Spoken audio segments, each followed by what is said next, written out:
What's up, everybody? Welcome to the Pick Six Podcast, CBS Sports Daily NFL Podcast. I'm Brinson. I'm your host. It is Sunday, October 3rd, maybe Monday, October 4th when you're listening to this. This is the early odds show, the look ahead to next week's lines not before they come out. They're out now. But me and myself and John Breech are going to break down the Week 5 NFL lines. Breech, what's going on, buddy?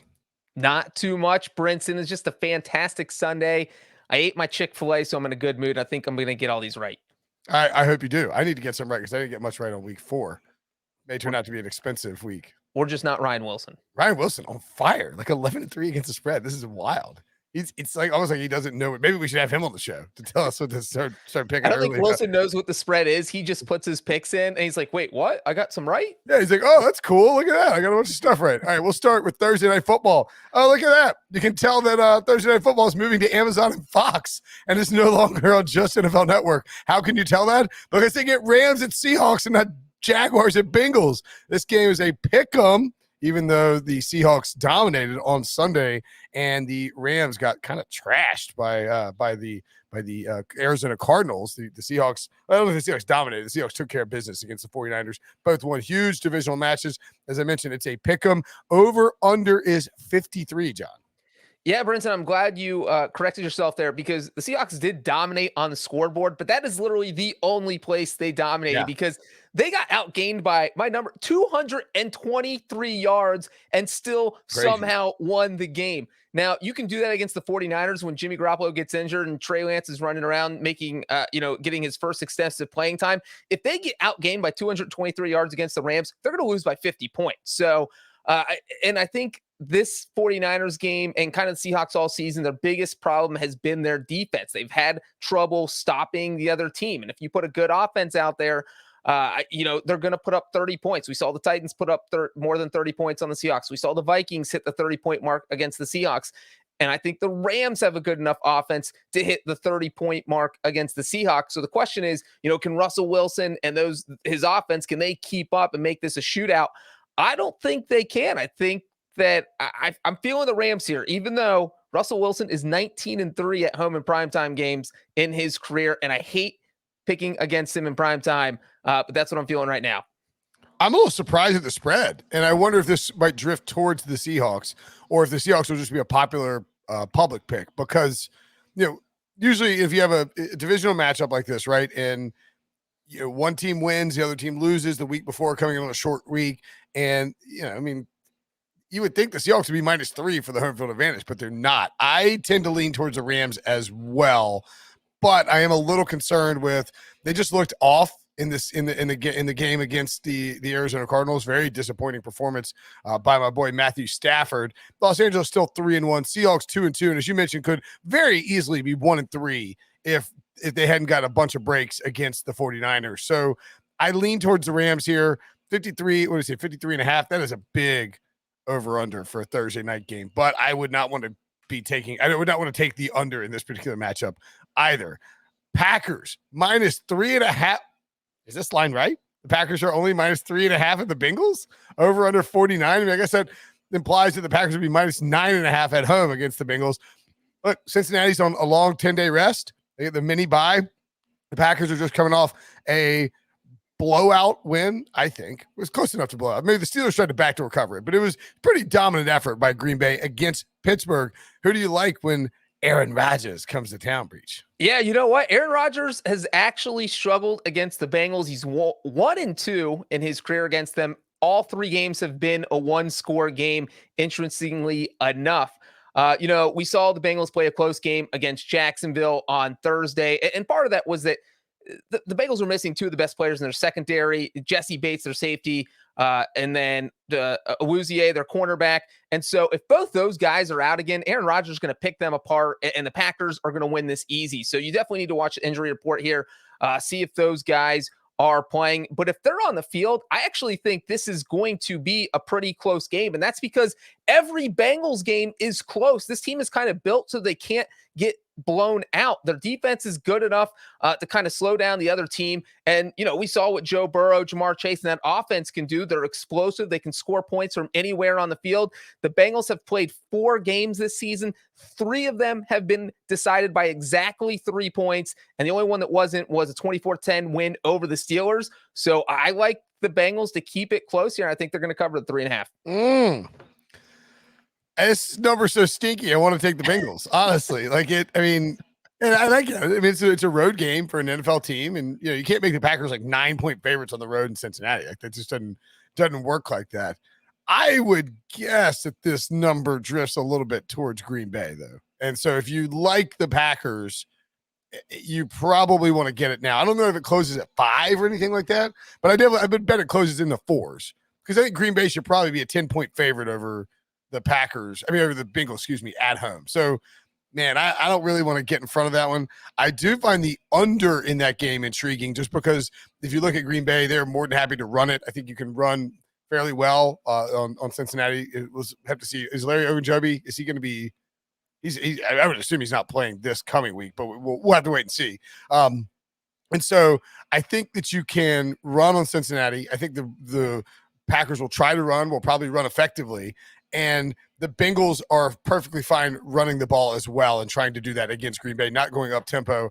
And it's probably going to, there's going to be some Samaje Perine against are they going to try to pound the ball without Joe Mixon? Oh, we'll see. Maybe Joe Mixon. Joe Mixon's not done for the. He had a minor ankle injury, so he could play. But again, you mentioned Ogunjobi, Mixon, Bates, Awuzie. I mean, these are big injuries of guys who could play. But if they don't, that would be a big impact on which way you bet this game. Yes, and it will probably have a big effect on which way the line moves. Like, if all these guys start trending like they're not going to play, then you definitely see this maybe get closer to 5. So if you like the Packers and you want to take the Packers, probably take them now.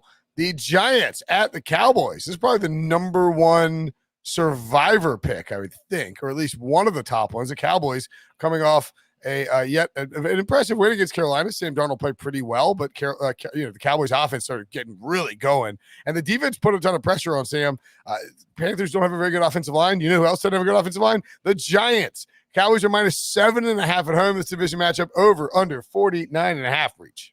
Yeah, this seems like, hey, it's the Jason Garrett revenge game. But I feel like the Cowboys want to get revenge on Jason Garrett for not leading them to the Super Bowl. So maybe the Cowboys are more upset about this. I do not think Jason Garrett is going to get revenge. I think the Cowboys are one of the best teams in the NFC. I said on last week's podcast, I had them as one of my top 3 teams. They went out and proved why against the Panthers. And you know what? We saw their offense just totally go run up and down the field against the Panthers defense that was supposed to be pretty good. And as good as that offense was, that wasn't even the most surprising thing to me. It was just how good the Cowboys defense was. Yeah, we saw Trayvon Diggs hit the 2 picks. That they had a couple sacks. He's picking every game this season. Every game this season. He's been unbelievable. Dak Prescott said he's the best cornerback in the NFL. And so when you combine the fact the Cowboys defense is actually playing well, as you mentioned, Giants offensive line is not great. I think this sets up as a disaster scenario for the Giants. I don't know how they're going to hang in there. The NFC East is just completely bonkers. These games go anywhere. They do the opposite of what you think. Year, it's not. Yeah, I am going to go. I think the Cowboys win by double digits, so I think they cover the 7.5. Yeah, that's a big number to lay for a divisional matchup. You're probably better off teasing it if you can do it. I don't see how this goes under 7, though. The Cowboys at home, they are playing really good football. They look dominant on both sides of the ball. They, as you point out, now unless Dak gets hurt again, obviously throw everything out the window because he got hurt against the Giants last year. And I think they still almost covered this number of this in this range. Dan Quinn has this defense doing stuff that it just wasn't doing last year. It's just a lot better. We were a year early on the Cowboys. They look like a good team, a legitimate contender, and I think they run it up on the Giants. Now, I don't know if it gets to 10 or anything like that. Probably stay in this range, but I don't think it's going the other way. So if you like the Cowboys, you would want to bet it now as opposed to later in the week. I would also guess, Breech, that this over-under starts to move north. If you like the over, and I do like the over here, 49.5. I mean, you can move the ball on the Cowboys. We saw the Cowboys-Panthers game, 51.5 went way over, easily way over. So if you like this over and you want to bet this over, and I like this over and want to bet this over, you want to bet it now because I bet it comes up to like 51, 52 by the middle of next week based on what we've seen from the Cowboys the last few weeks. The undefeated Arizona Cardinals.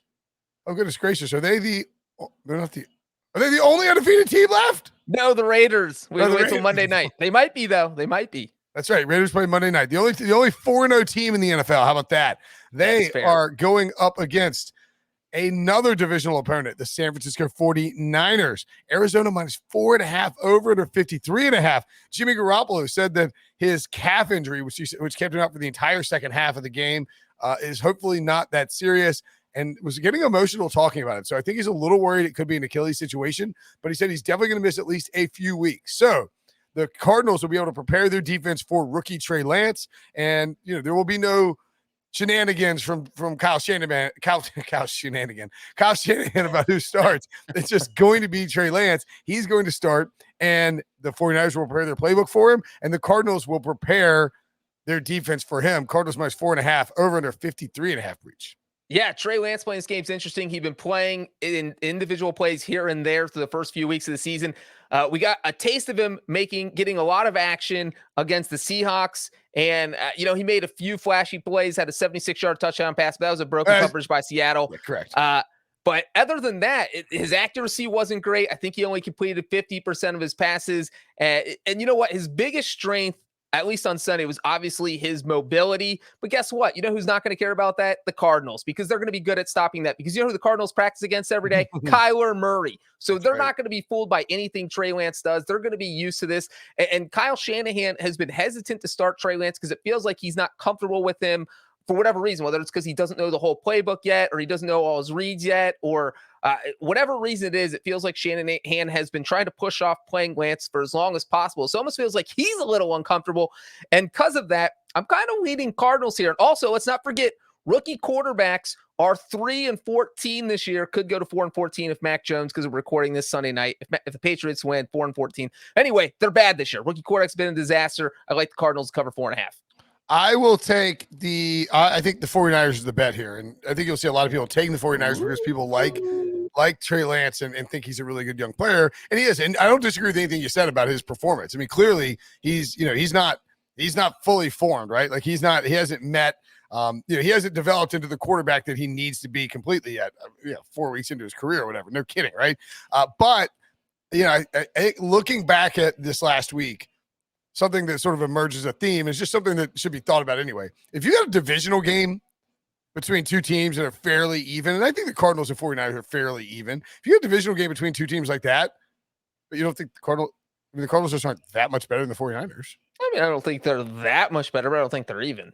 Okay, but it's negligible about how even. If you're getting 4.5 points in a divisional game where it could go either way, like you wouldn't be surprised if the Niners won this game. I'd be a little surprised. No, that's just stupid. You wouldn't be surprised. I'm going to pick the Niners to win the game now. Yeah, take the Niners on the money line. Yeah, I would take it with the points because I think 4.5 is a nice number. They can keep it within that. Arizona looks great. It's the most complete team they've had since Cliff Kingsbury and Kyler Murray got there. But if you think that they're just magically fixed everything and the mistakes they make, I'm not quite there yet. I think San Francisco can win this game for sure. So I will take the points, and I bet it gets down closer to 3, barring some injury news. Sunday Night Football, what a heater. The Bills at the Chiefs, Chiefs minus 3, over under 57. Kansas City destructed the hapless Philadelphia Eagles on Sunday. I guess Philly kind of kept it close for a little while, but Andy Reid made sure they knew who the old boss was. He's still the new boss. And Buffalo, I don't even know what the word is for it.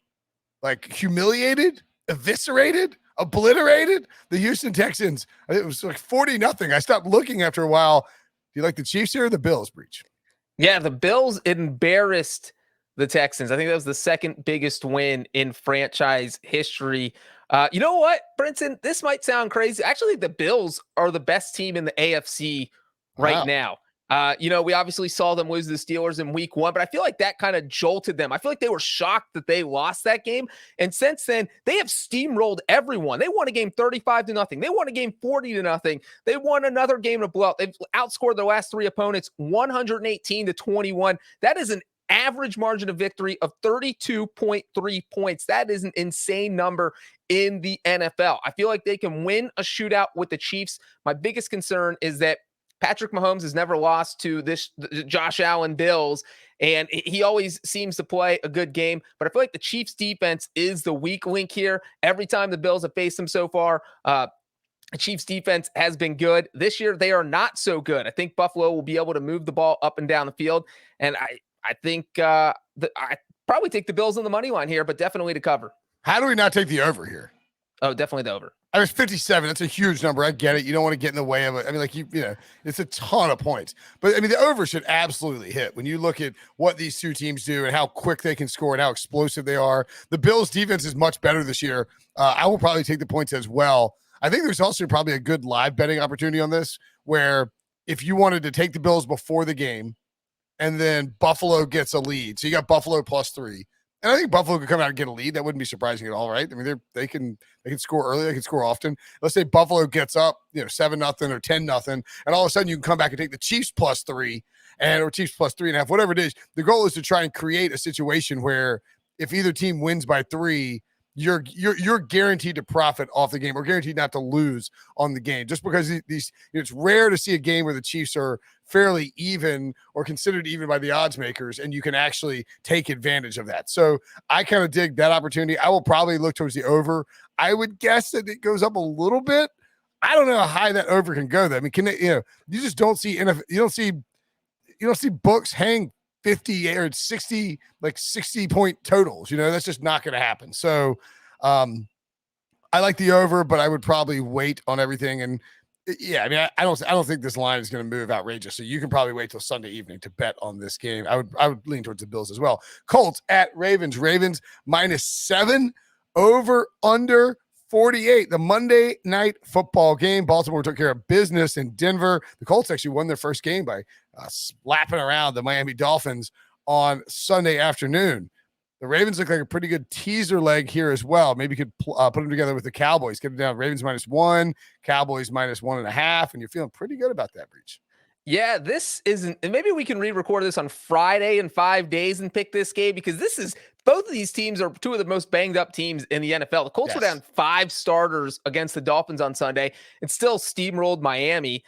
Baltimore obviously has been dealing with injuries all year. And Lamar Jackson missed 2 days of practice with that back injury last week. Didn't seem to affect him too much against the Broncos. So I think this is an interesting game, but I think that the Ravens are the better team. They're playing at home in prime time. They are 14-1 straight up in their past 15 primetime games. They're 7-2 against the spread in their past 9 home primetime games. So I just think the Ravens are going to roll. 7 points is such a huge number. If it got down to 6.5, I would love the Ravens. At 7, I just like the Ravens.